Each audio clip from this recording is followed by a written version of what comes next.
Gallimera, Gallimera, Gallimera. You join me at the moment at a very interesting position. We got a chicken in the house who's got separated from her partner. Been trying to get her out. Oh no, she's flown away now. Oh, thank God for that. I'll quickly shut that window. And before you say, yeah, your windows need cleaning, Ginge. Yeah, I know that. I'll make sure I get that done before Jane gets back. But at the moment, quick look at the cats because we've not done that in a while. There's Nellie, the lovely Nellie with one eye. Originally, we called her Nelson, and then we discovered she was a girl. And then Nelson became Nellie. So there's one of our little cats. She brought us a couple of kittens. That's how we discovered that she was actually, in fact, a girl. Then the lovely Sandy. He's a character, as you probably already know. He's got quite a bit of a fan base. We then got Sheba, our cat that was actually run over. And the vet said, well, if he'd been a dog, I would have probably put her to sleep. But as she's a cat, you never quite know with a cat. So she walks like a Sidewinder missile, sort of leaning to the left all the way as she goes. But anyway, she's a lovely girl. And she chats as well, which makes her interesting. And then down here is one of our little interlopers. He's called Domino because he's black and white. I think you've probably seen him before in the past. We've also then got, where is he? Cheeky Herbert over there, sat on his tree. He's a little cheeky boy, this one. And, oh, the chicken that we've managed to get out of the house. In fact, I better put the key in the door because I am going to close the door while I do this little broadcast at the moment. And as you can see, I've got the key in the door. I don't want to lock myself out as well. Just a quick look at the weather today. The weather today actually is a lot better than yesterday. It's a lovely morning. As you can see, I'm actually up very early this morning. I've only got one person viewing in at the moment. Lovely Margaret Miller. Nice to have you with us. I'm going to give you a little wave. The reason I am up so bright and breezy is because a lot has been going on within the last 24 hours. And I basically just want to get down and give you all the information. I've just realized I've left my mouse in the house, so I'm going to go back and get my mouse because I'm going to need it. Because last night I was writing the blog, talking to Jane in the UK, also talking to Wizz Air up in Athens as well, their agent over here, just basically trying to find out exactly what the hell is going on with flights here on the island, and especially the final flight here on Saturday. So just to put you in the picture then, Jane's now trying to get back from back via Luton. She was supposed to have flown from Manchester, but unfortunately Manchester EasyJet then decided to cancel the flights from there. So I did phone Wizz Air last night in Athens because I was getting conflicting information about flights as to whether the flight from Luton on Saturday was actually going ahead. The flight from Wizz Air did fly in and fly out yesterday. I actually did watch it doing its little journey. So Saturday was being brought into questions. There were rumours going round, and I'll tell you now, this island is terrible for rumours at times. Probably wherever you are in Greece might be the same.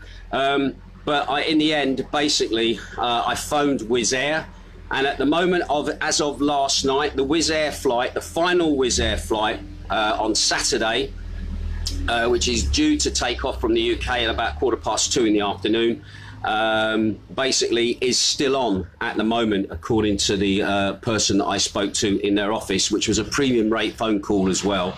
And they confirm that as far as they are aware, that flight is still going to go ahead on Saturday. Now, if that flight doesn't go ahead, Jane is now ready also to whiz over to Gatwick if that flight is cancelled, and fly with Ryanair from Gatwick up to Athens. The reason why she wants to fly quickly is because basically as of Monday, you're going to need a COVID test before you're able to fly, and a COVID test must obviously show that you are negative. So the airports are now locking down. It also was revealed last night that British Airways from Gatwick has cancelled all its flights as well. So again, things are hotting up at the airports. Right.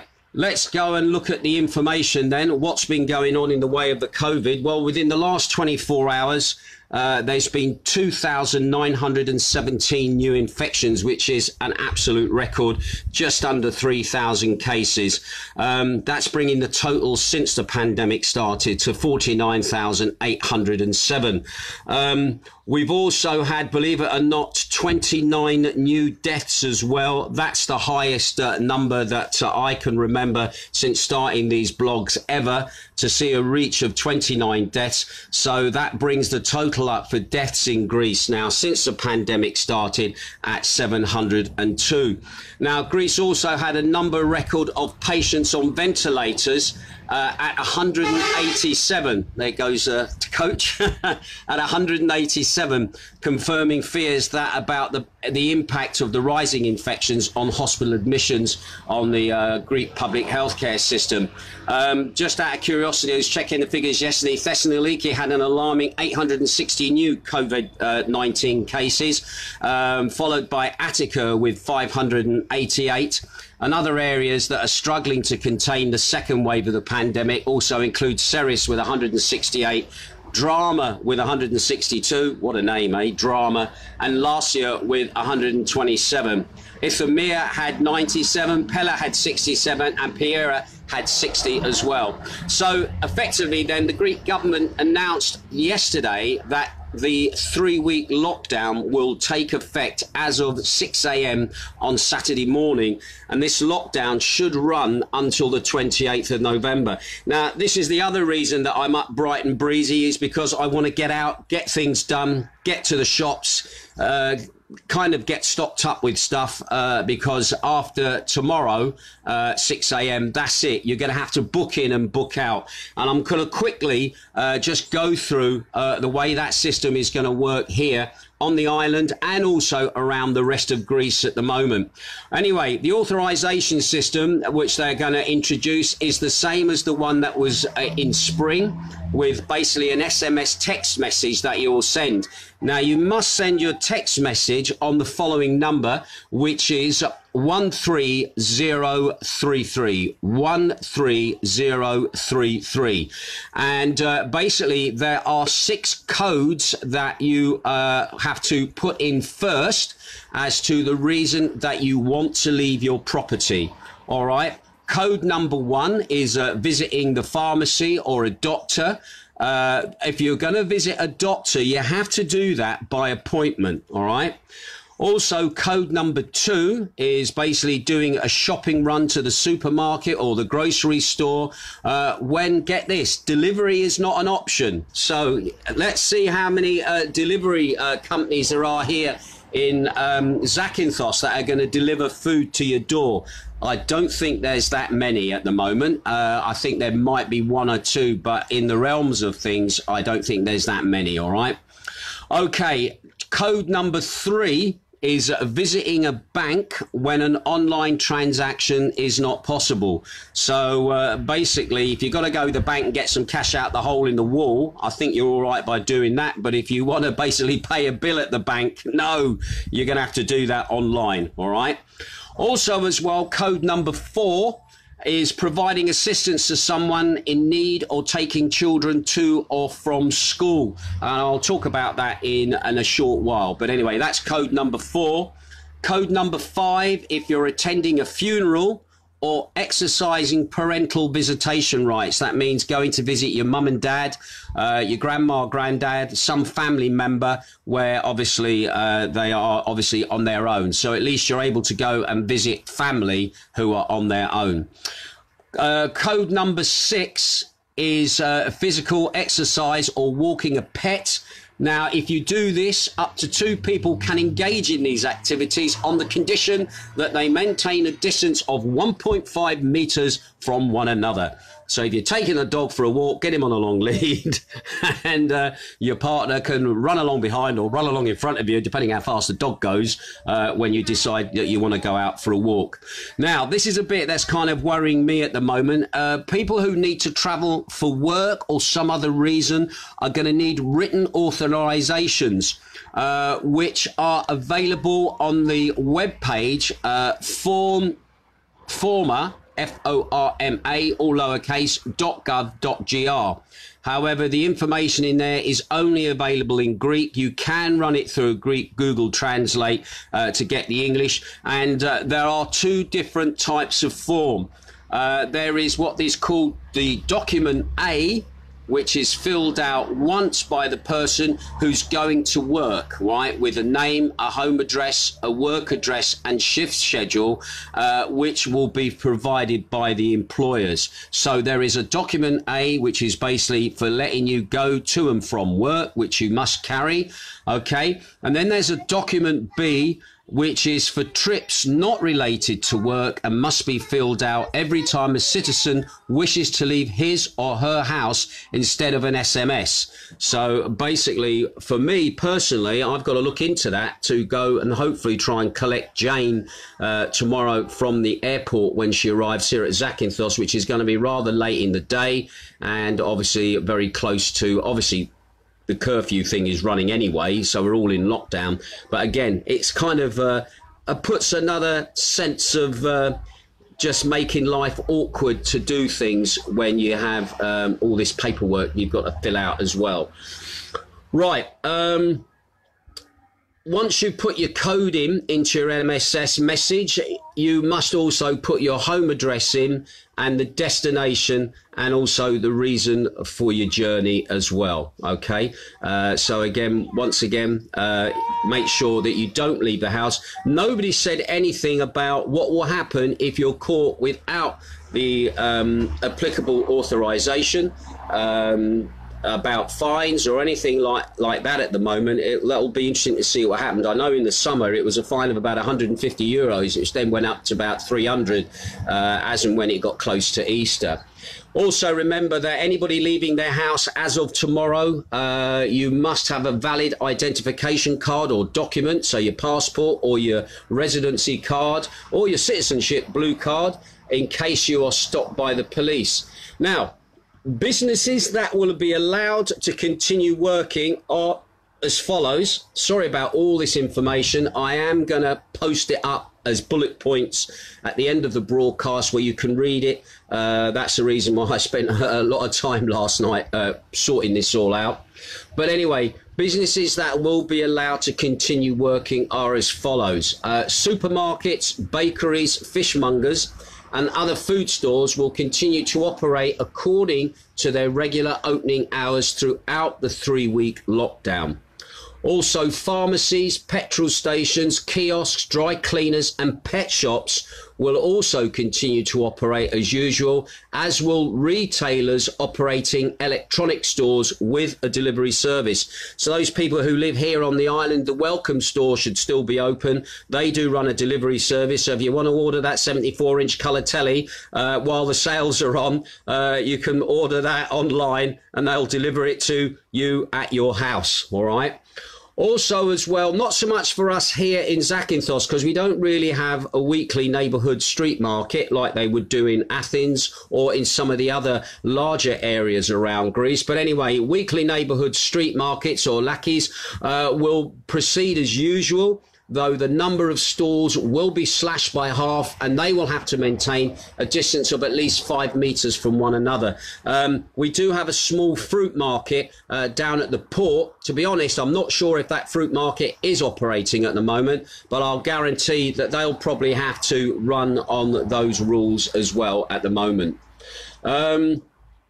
Opticians and hearing aid shops can receive customers, but only by appointment. So if you need to get a new pair of glasses or your hearing aid sorted, you can only do that by making an appointment with whoever the dealer that you will deal with to get that equipment. All right. Now, businesses which sell electronic devices and services, now this includes the telephone and the internet providers or electronic retailers again, will be able to operate, though only electronically, via their e-shops or websites. So basically you can still go and pay your bill at Cosmote. However, they would like you, if possible, to pay your bill online rather than going down and paying your bill into the shop. I know normally here on the island, Cosmote is absolutely, people are queuing outside and they've even got their some of their sales things set up outside in the street so that people don't have to go inside the shop. Now, when it comes to restaurants, right, restaurants can provide a takeaway or drive-through service, all right? So, again, that will be the loophole for some people if you run a business. I was talking to some cafes yesterday in town. Some of them have just decided, we're just going to close for the 3-week lockdown. That's it. I know 34 Bar definitely 100% said they're just going to close. They're not going to do any off-site sales or anything else like that. They're just going to shut. All right. The government is also allowing hairdressers, barbers and beauty salons to stay open through Sunday, because normally Sundays normally supermarkets are normally the only places allowed to stay open, and normally winter times businesses don't normally open on Sundays. But anyway, hairdressers, barbers and beauty salons will stay open through Sunday up till November the 8th. So basically you've got time to go get a haircut before the lockdown. All right. Supermarkets and other food stores will be allowed to open on Sundays as well up until November the 15th. From 9 a.m. to 5 p.m. And that is basically about it for what we're allowed to do and what we're not allowed to do. We have got some people tuning in, but not as many people as normal, because obviously this broadcast is going out early. Quick shout out to Margaret Miller, nice to see you. Also Lyndon as well over there in Wales, nice to see you there as well. John Atherton, good to see you as well. Susie Angus, nice to see you there as well. Give you a little wave back. I'll give John Atherton a little wave back as well. Vicky Wood is watching as well, nice to see you as well. Marriott Corjan, by the looks of the spelling of that, I would say that you're probably Swedish or Scandinavian of sorts, so nice to have you tuning in and having a look as well. Cliff Smith is also watching as well, quick wave to you. Tracy Davis is watching as well, nice to see you as well. Hilary Rogers is tuning in as well and watching away. I'll give you a wave. And Hilary says, morning Ginge. Morning Hilary. Yes, and a very early morning it is, as I'm watching people rushing about trying to get the last of their administration done before tomorrow's lockdown, all right? Rosewood is also watching, nice to have you with us as well. Dave Matthews is watching as well, nice to see you Dave over there in sunny Bryce Norton, nice to have you tuning in. Claire Taylor is tuning in as well. Soul Andy is also watching, nice to see you fella. Dennis Patrick Carroll is watching as well over in Cyprus. How are things in Cyprus at the moment? Are you still on some form of lockdown or some sort of control at the moment in the same way that Greece is going through? Because to be honest, I haven't really looked at what Cyprus is doing, shall we say the Greek cousins of here, all right? But that would be interesting to find out. Julie Hamilton, you're also tuning in as well. Nice to have you with us as well. Andy Frank Brown, nice to see you tuning in as well. And that's about it. So we shall see what happens. So my advice to you today is anything that you need to get done in the way of administration, get food. I'm going to be very curious to see how the shops are today, if we're going to have a lot of people basically last minute buying, because I'm not sure if Jane has to do a 14-day quarantine anyway for coming from the UK. And as you've seen, the whole world at the moment seems to be going crazy. London last night, 5th of November, firework night, people firing fireworks at each other in London streets. We've also got the madness of the American election, where basically Trump has called for a recount and also a stop to the votes, that they can check ballots with observers to make sure that every ballot is counted or not counted, because again, the race for them is not over at the moment. Trump is still, believe it or not, in with a chance of winning it, and it's very close neck and neck. And the reality is, whoever wins it, Joe Biden could be good for Greece. Trump certainly has been proving that he's good for Greece at the moment. And Mike Pompeo, the American Foreign Secretary to United States, actually did say to Greece, keep your heads down while the election is going on, because whoever gets in are going to be on your side. So we shall wait and see how that game plays out as well as the lockdown that is coming our way on tomorrow, okay, 6 a.m. You're in your house. You can only leave if you text. And I'll give you that text number again, just so that you can put that in your phones as well, which is, I should remember this number, shouldn't I, really? As he scrolls up, remember the text number is 13033. Put in the code of what you want to do and then your name and address, okay? And wait for the reply, okay, from the civil defence. If you don't get that reply, you can't leave the house. Interestingly, when we had this lockdown in the spring, we had a 2-hour limit on whatever it was you were supposed to be doing on that time. No mention of time limits on that. So maybe once it's in your phone, you can go off and spend all day if you want, visiting the shops and sorting stuff out. But at the moment, I don't know, all right? And we'll probably get more changes. Can I just say to the Facebook page, Brits in Greece, I did upload yesterday's show on there. One thing to make clear, this show goes out very early in the morning. So, yes, the news can have changed by the time the YouTube copy goes up. The reason I put it up on YouTube is just basically it's easier for me to cross-reference, and also if you want to find something out and you want to flick back to another show to find something, you can find it very easily there rather than scrolling down your Facebook page. And also it goes out on Twitter as well, so you can obviously check it on Twitter. But YouTube is the best place to go to find it directly. And also like and subscribe as well. Let's try and grow that channel. I've got a few more people who are tuning in. Cy Grinley, nice to have you from Newbury. Paul Markham tuning in. Donna Harriatis all the way from Brighton's tuning in as well. Nice to have you tuning in as well. Right, that's it from me. We'll see what transpires, what happens, and I've got things to do today, so I will catch you later. You take care and have a great day. And once again, all this information, I'll post that below this in the comments column, where you can obviously peruse it at your pleasure. Catch you later. See you then. Bye.